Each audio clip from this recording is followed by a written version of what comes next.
You cannot pour from a cup that's empty. You can't take care of everyone until you've taken care of yourself. Because if you ignore things that nag at you, if you ignore taking care of your own self, it's just going to compound, and the results of that can be disastrous.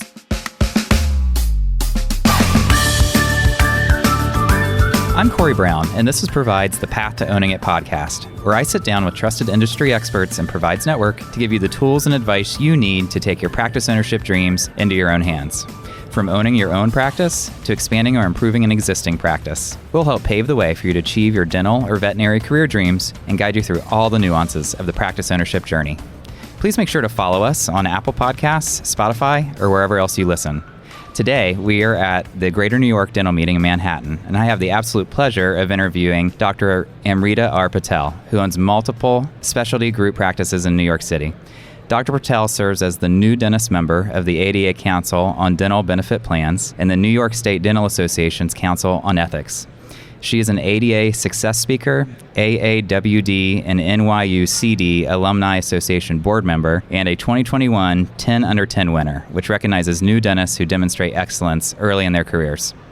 Amrita, we're very happy to have you. Thank you so much for joining us. Thanks. You know, that is quite an impressive list of accomplishments. Would you mind sharing your story and how you became so successful so early on in your career? Sure. It's a funny story. So I have the pleasure of working for a parent. So I work for my dad, and my father is an endodontist. I'm a general dentist. And I actually wasn't involved in organized dentistry at all in dental school, because in dental school, I was most concerned about getting through.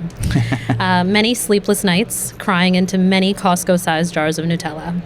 And one day, our local component dental society had an opening on their new dentist committee, and my father, who'd been a member for decades, signed me up. So, of course, I had no clue about this, and I got a call the next day from the staff asking where I wanted my next meeting to be held. And I was like, what? I didn't sign up for anything. What next meeting?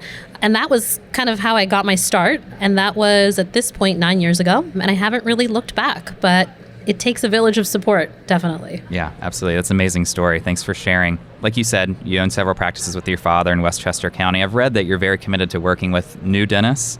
Why is that such a passion of yours? Yeah, so, the story behind all of that is my parents came here as immigrants in the 70s for school, and someone took a chance on them. I hear that story, and I hear my father tell interviewees that story all the time, because we get asked that. Why is it that you want to work very intentionally with newer members of the profession? And he says, well, 40 years ago, someone gave me a chance. And so paying that forward is important to me in giving others a chance. And so that's what we try to live by.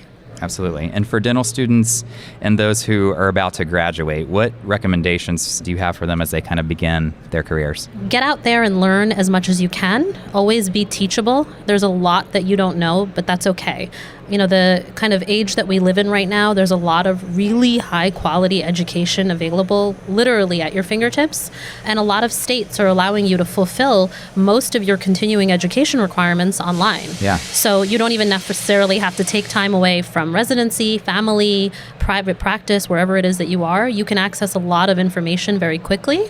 So make sure to stay informed. Mm-hmm. And also, don't be afraid to ask for help. And, the power of mentorship definitely can't be understated. Yeah, and looking back, is there anything that you would have done differently starting your career that our audience might find helpful? Yeah, so in New York State, you have to do at least 1 year of a postgraduate residency program in order to get licensed. So I did one out on Long Island, and if I could go back and do things differently, I would have done a program in a different part of the country that I normally either would never have a chance to experience or, maybe in a setting that was very new to me. And that's what I advise the newer members of our profession, especially the people that aren't necessarily geographically committed the way I was. Yeah. Get out there and explore, apply to programs, maybe in communities that you're not familiar with or in places that you might have been interested in living. You're never going to really get that chance again to be training and growing your skill set, be getting paid for it, and also be meeting people that could inspire you and lead your life in a direction that you didn't even know it could go in. That's fantastic advice. How do you recommend new dentists handle the stress of trying to find that kind of harmony between their personal and their professional lives? I know that's a thing that you talk about quite often. Yeah, so. It's like my kind of passion project, and we talk a lot about finding your peace and what that means. And I think the main part of that is that it looks different for everyone, and that's okay. So you hear a lot on social media and news articles about unplugging, literally unplugging from devices. Well, For some people, watching a TV show is cathartic. FaceTiming with a family member in a different continent brings them joy, right? So finding peace is different for everyone. If I had to run a 10K or jog outside every morning, I mean, that would not make me happy. I find no peace in that. You look on social media and you see pictures of people looking very fabulous after their morning 5 or 10K, and I look at that and get stressed. That doesn't bring me peace. But that's okay. And so, you have to live your life and be authentically you. And that's important to remember even on your downtime. Do what brings you peace. For me, I go to Orange Theory in the mornings. I am very upset with myself at 6:20 when I drive there, but I get it done and it's done. Yeah. And then I buy shoes between patients. But Fellow Orange Theory member, so I know the feeling, right? How do you find the time to do that, though? You're busy with patients and the schedule's demanding. Yeah, so I found that one of the things that I do, it's an exercise that I practice when I feel like I'm getting very overwhelmed with things, is I take an 8x11 piece of paper, fold it in half the long way. Okay. On the left side, I write down everything I'm doing currently, from small tasks like laundry to big things like need to change the office fee schedules for 2023. On the right side of that folded piece of paper, I write down everyone or everything, as in a person or a group or a service, that could be doing that task better than me. And oftentimes I'll find that there's a lot that I'm taking on that someone else or something else could handle better. And that's one of the ways that I self-check and manage my time. Okay. Power of delegation, then. Yes. Okay. For new dentists who have dreams of practice ownership, what would you suggest they kind of do early in their careers to prepare for that? Yeah, when you're out looking for a job, right, because you want to be an associate or whatever it is that you want to do before you jump into practice ownership, I would look for an opportunity that provides mentorship, and I would ask the question, definitely, do you provide mentorship opportunities? Are you willing to go through cases with me? What about the business part of dentistry? I see a lot of people that advertise for jobs now saying that this is a work to buy situation. So if you are already sort of knowing where you want to be, maybe it's in your best interest to look for one of those. But I would definitely say to look for opportunities that intentionally provide mentorship. Yeah, I think that's very important. Absolutely. Amrita, we've discussed your advice for dental students and recent graduates, but I'm curious to hear your thoughts on those who aspire to achieve practice ownership and the tips you have for them. More with Dr. Amrita Patel after the short break. Ready to take your practice to the next level? Meet the Provide Card, the credit card built specifically for healthcare practice owners. Available in addition to your Provide practice loan, with the Provide Card, you'll be transported to a world of new opportunities for your practice, where you can access the spending power you need to build your legacy. You can earn rewards on all purchases, all the time, with no rotating categories and no point expiration. At Provide, we're creating the future of personalized banking for healthcare practice owners. To learn how to apply for the card that makes your purchases go the extra mile, contact your Provide representative or visit getprovide.com/providecard for more information, including rewards terms and conditions. I'm Corey Brown, and this is Provide's The Path to Owning It podcast. We're back with Dr. Amrita Patel as she shares her advice for aspiring practice owners and how they can become successful both personally and professionally. Amrita, as a new owner, what are some of the challenges dentists can expect to face? I think the challenge that we all face newer season right now has to do with workforce shortages. It's definitely been an increasingly ramped up concern over the last 36 months, I'd say. We've seen it start to ease up slightly, in my own personal experience, but from the feedback I'm getting from all over the country, it's definitely a very big pain point for people. And one of the other big challenges that we face, of course, is dealing with insurance reimbursements and, what that means and how that impacts your practice in real time and then in the future.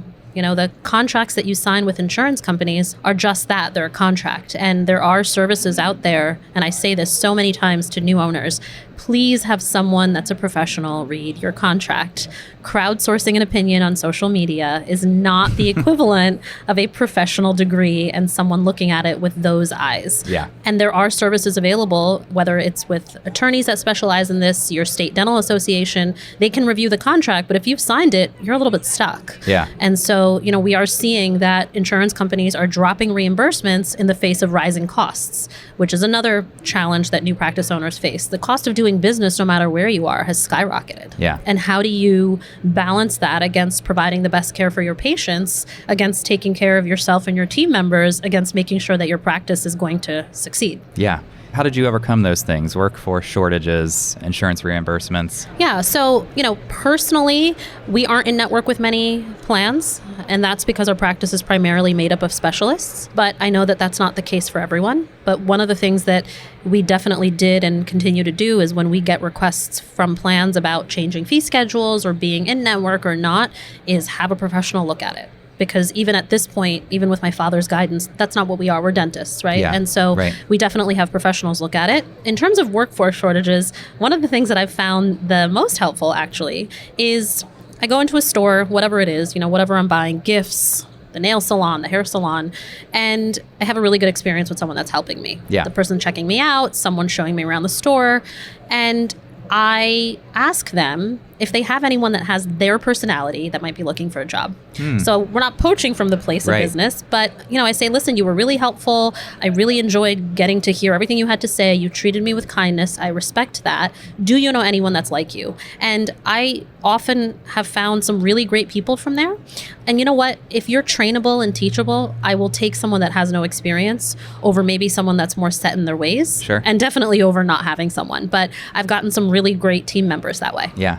When I was in the dental world and hiring, we would almost prefer somebody with no dental Yeah. experience just because, they do oftentimes bring in those bad habits and Exactly. things that they've learned at the older practice that maybe don't align with what we're trying to do. Right. And deprogramming is sometimes a lot harder than just starting with a blank slate. Yeah, absolutely. What about rising costs? What have you done to kind of tackle that? Oh, this is a good one. So I now do all the ordering for all of our offices personally. So that's on the left side of the paper. That is on the left side of the paper. Yeah. And what's on the right side of the paper against you. that is, we have an Google spreadsheet that updates every month. I did not set that up. Our in-house marketing person did. And each office has an assistant that's in charge of maintaining supplies. Okay. And they update that spreadsheet. So I don't do that. That was Perfect. delegated to them. And if they want a specific brand name product, they must include a clickable link. So then when I do it, it's just click, add, click, add, click, add. In the beginning, I was driving myself nuts, trying to hunt down all these loose ends. In fact, what is a red mixing tip? I mean, how many red mixing tips are there in dentistry? There could possibly be more than, I mean, three. there's hundreds and they all fit different things and I don't know what we have. So it was actually a big item on my delegation list and now that's the way we've done it. But, when I look at things, I'm able to compare prices, figure out, quantities needed. Do we really need 17 boxes of large gloves or is this a typo, right? So right now I'm the one doing all the ordering. In terms of office supplies, we've automated a lot of things on Amazon Subscribe and Save, which has been awesome. Yeah. And also Costco. So that's what we've been doing. That's perfect. Yeah. So speaking of this kind of like practice management idea, that's not really taught in school. What have you found to be successful that you could share with us today? So I think one of the big things that we get taught in school, maybe a little bit incorrectly, is communication. And communication is an art. And a lot of the times conflicts and issues that arise, which can really turn your day, month, year, or career sideways, can be resolved with communication. And if you want to be an effective clinician and practice owner, one of the things that I realized I was doing, and one of the things that I talk a lot about, is communication is not talking at people, right? It's two ways. So I have an idea and I need to transmit it to you and make sure that you receive it the way that I am envisioning it, right? And so we have to agree on what it is that we're talking about. If I told you that this coffee cup was a watch and I was trying to sell you hard on this, you'd think I was crazy. But if I can explain to you what it is that I'm trying to say, even a concept that might be foreign to you suddenly starts to make sense. And then you might be a lot more likely to want to converse with me about it or to ask me more questions. Yeah. And why do I bring this up? Well, it's really important when you have a team, which by the way is the backbone of your business, that you want to sort of empower to achieve a certain goal. And you have that goal in your mind, but you need everyone on board. And it's great that you know what it is, but until you can make sure that your team also knows and can execute what needs to be done, it's not going anywhere. And it's the same thing with patients. So you walk into a room and you say, number 20 has a PAR and is going to need endodontic therapy. And the code for that is D3320. And then you're going to need a post, and that's $29.54. And it's so bad that I know these codes. And then you need a crown, and that's $27.40. And that's going to be $4,000. And then you walk out of the room and say, Sally at the front is going to take the payment and schedule. Do you think that patient's going to schedule? No. Versus using models, photographs, scans, whatever it is, whatever Code tools you have. techniques. Exactly. Yeah. To show the person, to get them to agree that what you're seeing and what you're concerned about should be a concern to them. That's a communication skill. And that's learned. And I would say that's one of the biggest, most important things that contribute to success in practice ownership. Talking about kind of goal setting, how important is goal setting when it comes to getting your practice off the ground? Great question. So dentistry and us dentists tend to be myopic. And what I mean when I say that is that we like to miss the forest for the trees. And so, the space that we work in is often measured in millimeters, tenths of millimeters if you're an endodontist like my dad. And you got to get it right.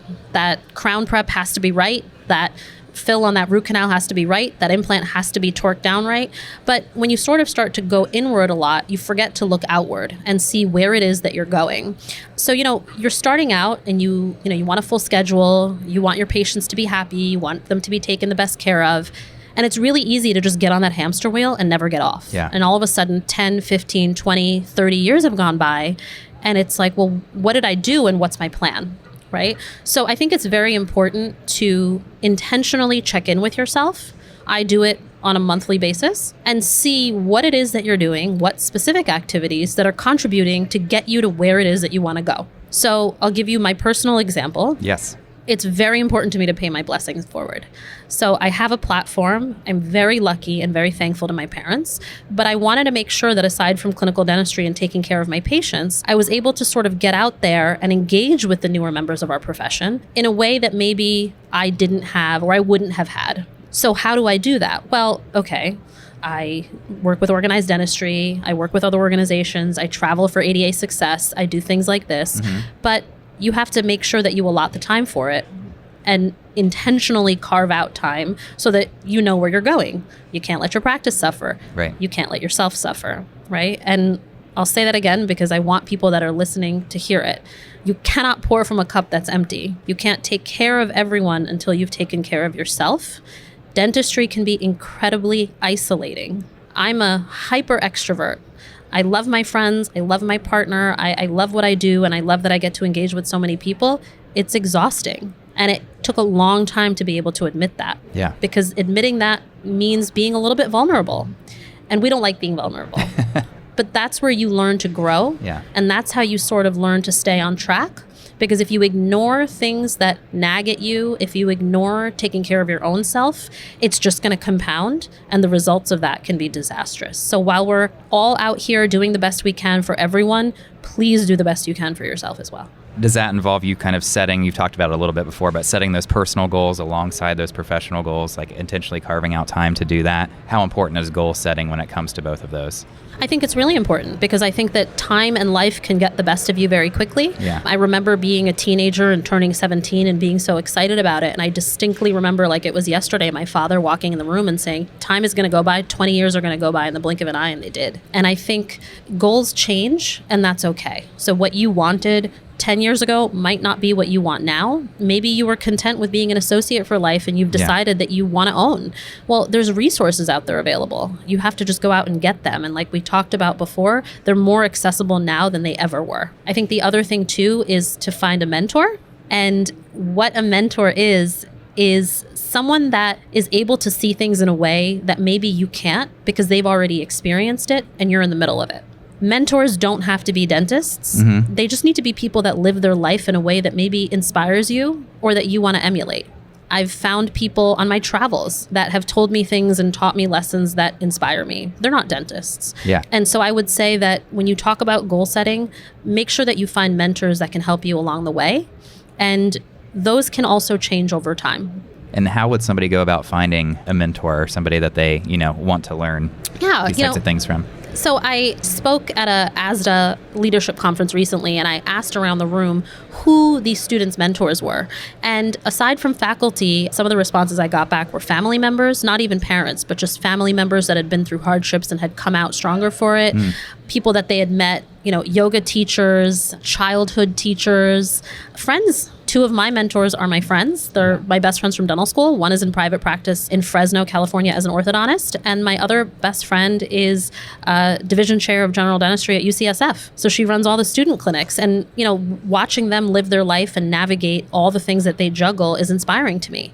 So different people can be mentors to you at different points in your life. I think if you're looking to start your dental career specifically, a great place to find mentors, aside from trade shows like this, is your local component dental society, because oftentimes those are the people that are really entrenched in the community.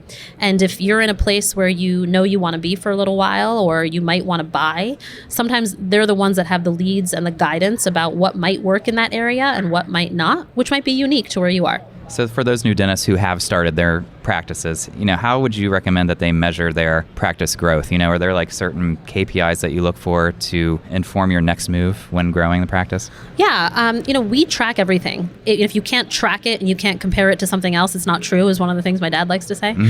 So we're very, we look at statistics because we want to know what works. We want to know how many new patients are we seeing? Where are they coming from? What are we doing that's working? What are we doing that's not working? We break down by procedure code how many procedures we're doing, and then is that changing or is it stagnating? And then we track it month by month and compare it to the previous month and then the previous month of the previous year.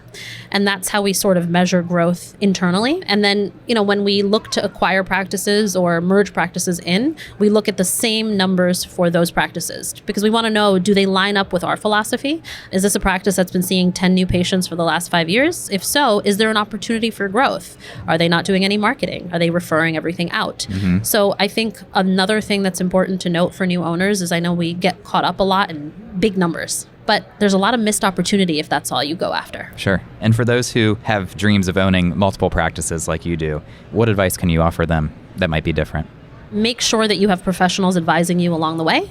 It's great to have your friends' opinions on things, but make sure that you have a really, really good team around you of professionals. I very strongly believe in team training. So a lot of these courses that you doctors go to, there is an opportunity for your teams to go as well. Make sure you bring your teams along, because again, we're talking about a shared vision and it needs to be scalable, right? You need to be able to repeat it. And I use this example, bear with me. So if you get a quesadilla at Chipotle, whether you get it in New York, Wisconsin, California, Florida, and no matter who it's made by, whether it's someone that's 17 or 70, you're going to get probably the same quesadilla, right? So systems are really important, and that's where I was kind of going with that. Your system doesn't have to be the same as everyone else's. What's your new patient flow? What's your treatment planning flow? Put it down in writing, in words in front of you, and then go over your vision with your team. They will be able to give you feedback on it, standardize it, put it in writing, and put it somewhere where everyone can access it. So if your treatment coordinator or one of your front desk is out sick, or you can't find a replacement because they've quit, which has happened to a lot of us recently, it's standardized. And so someone else can fill in while you're looking or while they're out, and the flow doesn't get messed up. And that's one of the ways that we're able to do what we do. Yeah. And I think having your staff understand, you talked about a little bit earlier, but like the why behind you're doing these things and inviting them into the conversation and those team trainings and whatnot, I think that's super important. And then I would assume that it also helps build the culture of your practices, right? Correct. I tell people that we're a family, literally, because we're family owned, but sometimes we're not all necessarily the most pleasant to each other, but we know why we're there, and it's to take the best care of our patients. And so Wednesday before Thanksgiving, I was seeing 1 million patients, and there was stuff jammed in kind of everywhere, and everyone was going a little loopy. And it kind of got to the point where I was like, listen, these people all have to go to their families tomorrow. We're not around. I know it's crazy, but how would you feel if you were in this position, right? Like a little bit of a recheck. So as long as you can sort of inspire that culture, and people know the why behind what you're doing, growing your business, whether it's 1 or 20, is not difficult. Yeah, I think that's fabulous advice. And lastly, what's the one thing, if you could narrow it down to one thing that new dentists can do today to start working toward this kind of like harmonious balance between work and home life? What would you tell them? We said it a little bit before. Find your peace and work on yourself first. I had a lot of personal life turmoil. It took me my entire adult life to get where I am. Seeking professional help, again, for your own self is not admitting weakness. Yeah. And I know that we talk about practice ownership and we talk about lots of practices and success, but again, being vulnerable and getting help for yourself can only make you stronger. It can only help you find your own peace and be who you are unapologetically. Like I said, it took me a long time to be able to say that, but that's kind of where I'm at now. That's fantastic. Well, Amrita, we just appreciate you sharing your story. I think you're going to inspire a lot of new dentists out there. And we just wish you continued success in your career and hope that you'll join us again sometime. Of course. Thank you. Thank you for joining us for this episode of The Path to Owning It. If you're ready to take your practice ownership dreams into your own hands, be sure to visit getprovide.com to pre-qualify and browse our practice marketplace, or check out our news page for more helpful resources. The Path to Owning It is brought to you by the team at Provide, with production assistance from Sarah Parkey. And it's produced by PodCamp Media, branded podcast production for businesses. PodCampMedia.com. Producer Dusty Weiss, editor Larry Kilgore III. For Provide, I'm Corey Brown. Thanks for being on the journey with us. Provide is a division of Fifth Third Bank, National Association. All opinions expressed by the participants are solely their current opinions and do not reflect the opinions of Provide, its affiliates, or Fifth Third Bank. The participants' opinions are based on information they consider reliable, but neither Provide, its affiliates, nor Fifth Third Bank warrant its completeness or accuracy and should not be relied upon as such. This content is for informational purposes and does not constitute the rendering of legal, accounting, tax, or investment advice or other professional services by Provide or any of its affiliates. Please consult with appropriate professionals related to your individual circumstances. All lending is subject to review and approval.